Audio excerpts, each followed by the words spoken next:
basically what I'm just gonna be showing you guys is magic combos, the combos I personally do, when to use certain abilities, when to ult, why you're ulting, and just like overall just kind of an advanced guide on how to play magic. Okay, so first thing we're gonna start with is like the most basic combo that literally everybody knows. Okay, so it's just hold it now your slash, pop it, E slash.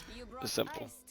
This one I like. This is a good combo to use, especially since you have two portals like to just back out of the fight right after. But like I don't really like using that combo because most of the time it guarantees on you hitting your slash and then you just walking into the enemy team. You know what I'm saying? But like that combo I use mostly like if I'm uncontested in the backline or if I'm diving with like a Psylocke, let's say, like I just mainly use that one.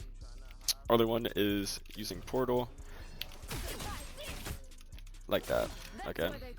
Now that one is kind of like, oh, it doesn't kill right away. So most of the time what I incorporate is just the slash instead of doing like the animation cancel. So like that, because it's just a faster TTK, especially since you won't kill them like after the animation cancel, right?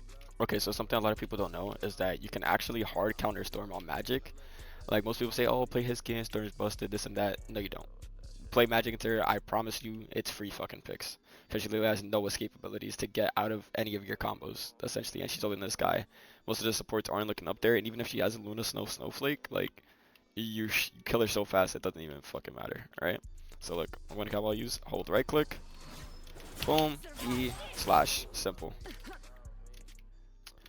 Now I'm gonna do the other one. The other one you could do like the same combo you do on the supports with the portal. So just portal, dash E, simple. I mainly do the one where like I hold right click and pop E because it's just faster time to kill, but you can do any of them regardless. Okay, now I'm gonna talk about when to use demon. Okay, because I feel like most people that play and like make guides, they don't really talk about how much you should be abusing demon. Essentially, every time you portal, like if you're backing away, you're getting chased, or if you're just portaling just a brawl, you always want to just use your demon. Like I seriously don't understand like when people say, oh, use your slash to hit more people. Like that shit does not do damage, bro. Like you always want to be using your demon, whether you're in 1v2s, 1v3s, even if you're brawling with the tanks, you always want to use your demon, especially with that passive bonus that you get with the shield, so that you're just keep yourself up for way longer if you do. And another trick that nobody talks about with the demons is that it actually like it slashes depending on where you look. Okay, and I don't mean like, oh, like obviously if I look this way it's gonna aim that way. I mean it aims vertically, or it aims vertically. So if I pop my portal, I have my demon. If I look up, my demon's gonna aim up.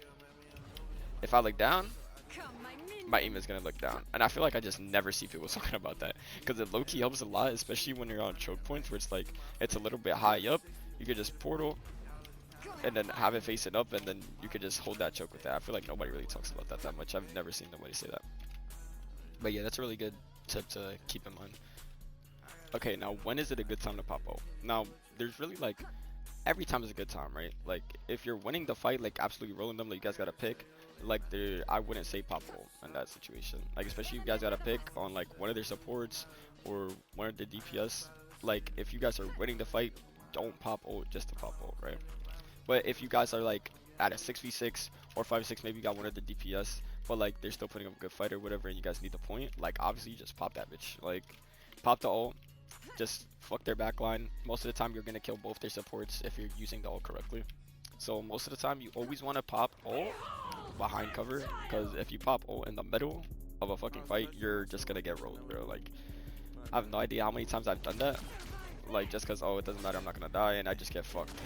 Okay, because they just hard focus you, especially if you're out in the open like that.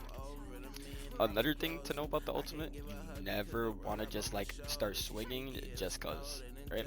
So like you ult, and then like you see there's two people here, I'm not swinging like this just cause like my shit does big ass AoE. Like you specifically always want to just make sure you're targeting one person that entire time, because there's most of the time there's gonna be people like around them for the AoE, so you're still gonna be doing damage to them, but you always want to just put your sights on one person and then just start switching after you kill them. I kill the cloak and dagger, I'm gonna switch to the Luna, like always like that, and I promise you get like two, like at the lowest 2 kills, at the most like 4. Like it's that fucking easy. Now as well, I feel like most people don't talk about is when you pop ult, all your cooldowns actually get refreshed, right? So I'm just gonna burn my portal, burn this, that I pop all of my cooldowns get instantly recharged. Now it's like, oh wow, what does that matter, right? Like, you know what I'm saying? But this actually helps a fucking lot. Okay, now let's say like, oh, you guys are playing push the cart. Okay, you guys playing push the cart, and it's OT, and they're pushing towards your shit, right? Like they're about to get there and whatever, and you're like one of the only ones close to being to site, right? So boom, I'll spam portals, E, then I'm gonna just pop ult. I pop ult. Now I have two more portals again and a brand new E as well. Like, and then now you're on site, you're stalling because the fucking AoE shit, you're just farming a shield that entire time just to stall time for your team to get to the site. And then by the time your ult runs out, your whole team is there, and that can easily win you guys the fight and win you guys the game. Like, I can't like tell you guys how many times that that's happened to me, and I've literally won us the game just because I had that cooldown refresh. I feel like most people don't talk about that. Like, if you watch all these Magic guys, they like, at least to me, I've never seen none of them talk about that cooldown refresh. And just like nobody pays attention to it. Like, it's really important. Another thing you can keep track of is, let's say you have ult up and the enemy support has ult, right? And let's say you're fighting, boom, you dive the cloak, he's almost dead, he pops ult. Okay, he pops ult. After that ult finishes and I start seeing the carpet like start diminishing and start like getting no value, I'll pop ult and just fucked all of them. Like, you always have to keep in mind that like the support ults, they're not up the entire time. And especially if you combo it with a rocket ult, you copy rocket ult, and if they pop support ult, you can just pop ult. I'm gonna be honest, you could pop ult and just say and just tell your team hard focus whoever it is that popped ult. If it's Luna that popped ult, tell your rocket pop it, you pop your shit, and then tell your whole team focus Luna, and that Luna will get fucking demolished. Now when you're also playing Magic, you don't want to like hard focus or tunnel vision on just straight what's in front of you. Like, mainly, let's say we're on height, right? I'm looking at their supports, You don't want to hard focus on their supports the entire time. You want to also keep track of your backline of your supports. Because let's say they're playing a dive comp, the enemy's playing a dive comp, you want to always constantly be looking at your supports, especially in solo queue, because your solo queue teammates most of the time will not tell you I'm getting dived, because they lack brain cells, okay? So you always want to look back at your supports. If you see your supports getting dived or they're getting walked down, just jump in, boom, help them. Just fuck them, because 3v1 is way better than a 1v2 against supports, bro. Like, your supports will get rolled and you will lose the game because of that. Just always make sure you're looking back and forth. My support's good, okay, I'm good. I'm gonna keep engaging. My support's good, yeah. Like, that's really all you gotta do. You just gotta keep micromanaging that in the back of your head, like you're a babysitter basically for your supports. Another thing you want to pay attention to when you're diving specifically is if, let's say, they have a Loki, you always want to pay attention to when he's using his Loki limbs, because like Loki limbs have a pretty long cooldown. I think it's maybe 15 seconds. I'm not entirely sure on that, but like his cooldown is pretty long, right? So like if you have ult, don't just pop it, especially if you know they have Loki limbs or you haven't seen them pop Loki limbs, because that shit is just gonna get your ult wasted. Like, yeah, you can still get value out of it because you can break them in your ult and like you can still get it, but it's like, why waste them extra seconds on your ult when I'm breaking fucking lamps when you could just be rolling their entire backline and killing everybody.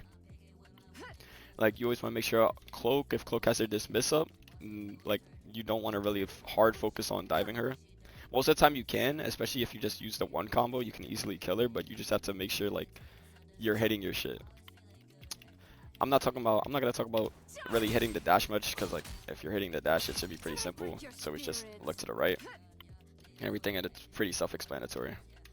And also just never hard force Magic. Like, if Magic just not working for you and it's like you're 0-4, 0-5, anything you seem to do doesn't work, like there's no shame in just switching characters. Like maybe playing Punisher. Just like if they have a Strange in a group, just switch to Punisher. Just kill everybody. That's simple. Or let's say just play Bucky. You have a Gru or you have a Strange, just boom, hook their tank. Right click, boom. Like, always trying to switch. Like, you can climb one tricking on Magic to GM, but it's like at the same time, if you want to climb higher than GM, doing that will be so much more beneficial to you, because you'll know more characters than just brawl and dive. It'll just help your team in general. You'll win way more games. Okay.